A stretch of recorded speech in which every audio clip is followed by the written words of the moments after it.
जवाहर नवोदय विद्यालय बाड़ी रायसेन मध्य प्रदेश का तथाकथित एक कमज़ोर दिमाग का इंसान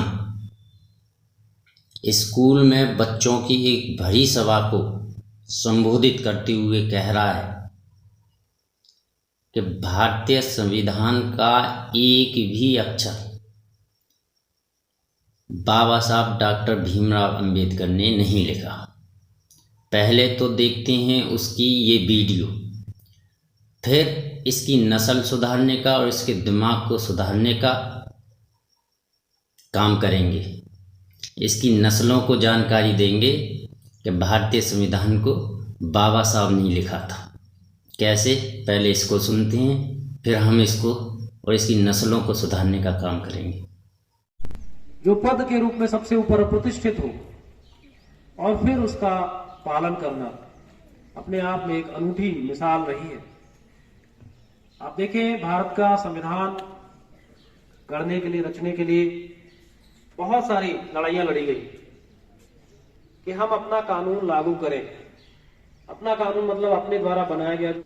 संविधान सभा बनाई गई, इलेक्शंस हुए, उसके लोग चुने गए और उसके अध्यक्ष के रूप में पहले डॉक्टर सच्चिदानंद सिन्हा 6 दिसंबर को अपॉइंट हुए, जो फ्रांसीसी परंपरा रही है कि किसी भी सदन के जो है सबसे वरिष्ठ व्यक्ति को अध्यक्ष बनाया जाता है।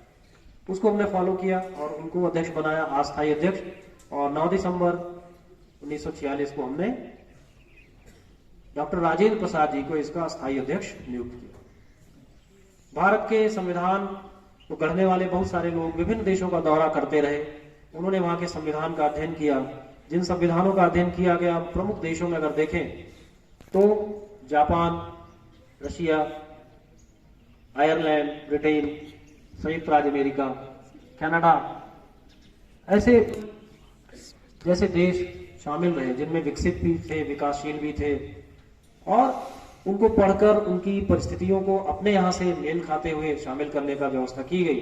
उन पे चर्चाएं हुई और चर्चा होने के उपरांत फाइनली 26 नवंबर 1949 के दिन संविधान को फाइनली साइन किया गया। आप जानते हैं भारत का संविधान किसने लिखा है? बहुत लोगों को ये भ्रांति है, बहुत लोगों को। डॉक्टर भीमराव अंबेडकर ने संविधान का एक लाइन भी नहीं लिखा है। डॉक्टर बाबा साहब भीमराव अंबेडकर जी ने संविधान की एक लाइन भी नहीं लिखी है। संविधान को लिखा है प्रेम बिहारी नारायण रायजादा ने। किसने लिखा है? इटालियन। वीडियो के लास्ट में ये क्या कह रहा है? ये बच्चों से पूछ रहा है कि भारतीय संविधान को किसने लिखा, और बताता है कि भारत के लोग भी भ्रमित हैं कि भारतीय संविधान को बाबा साहब ने लिखा।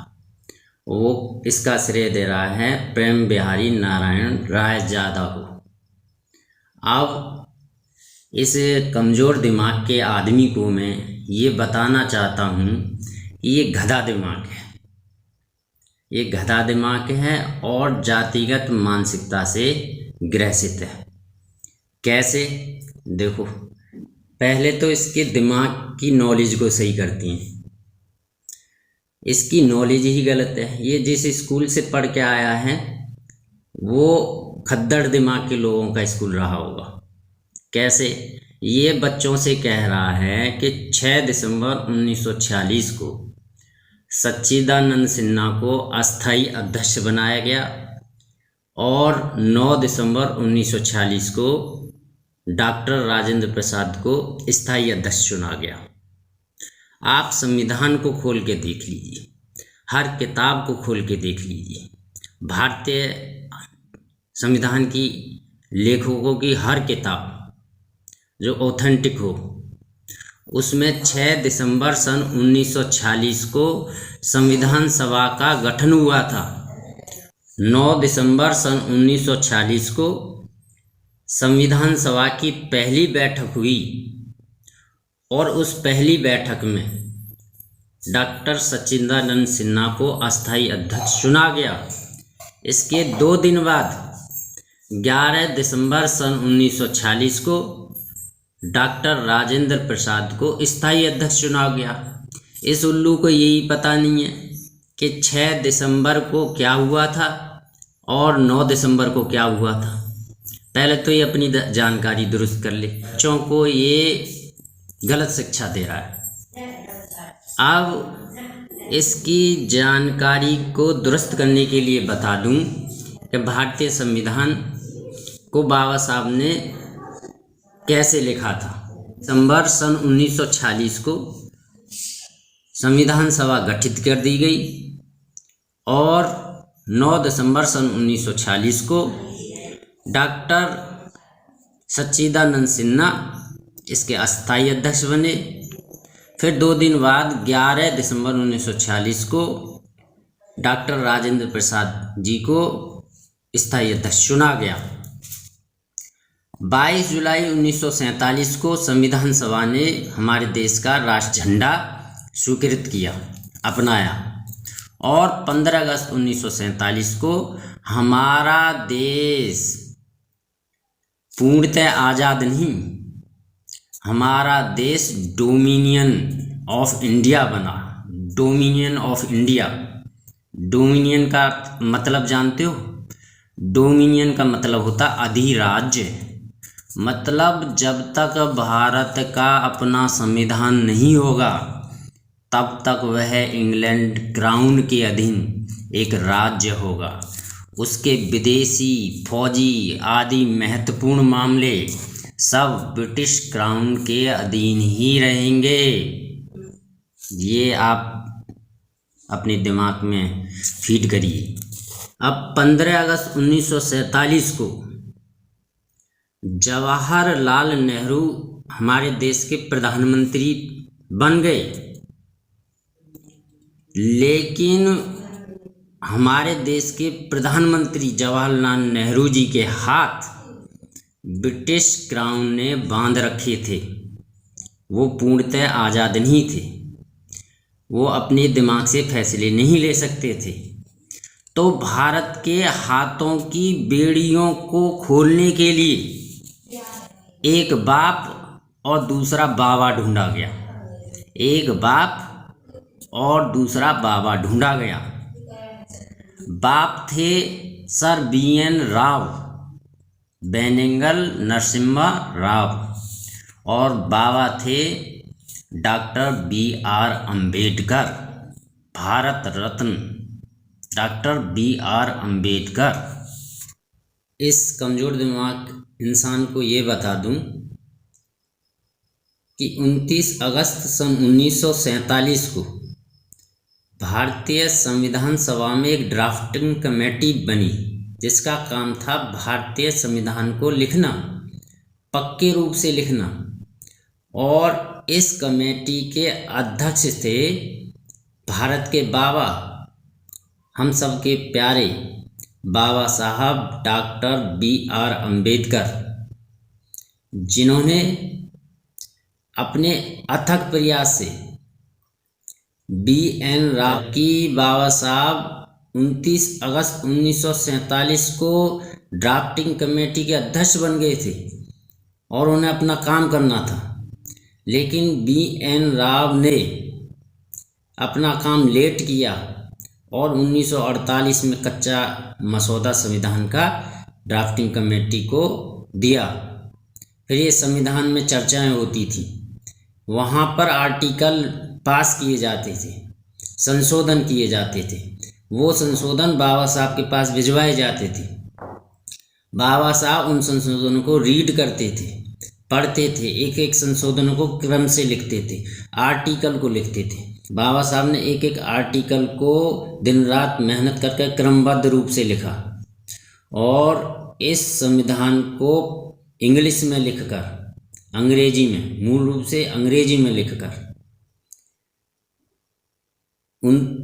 26 नवंबर सन 1949 के दिन संविधान सभा से पास करवाया था। अब भाई इस गधे को ये बता दूं, ये जो बच्चों कह रहा है कि भारतीय संविधान प्रेम बिहारी नारायण रायजादा ने लिखा, तो इसकी इस जी को भी सही कर देती हैं।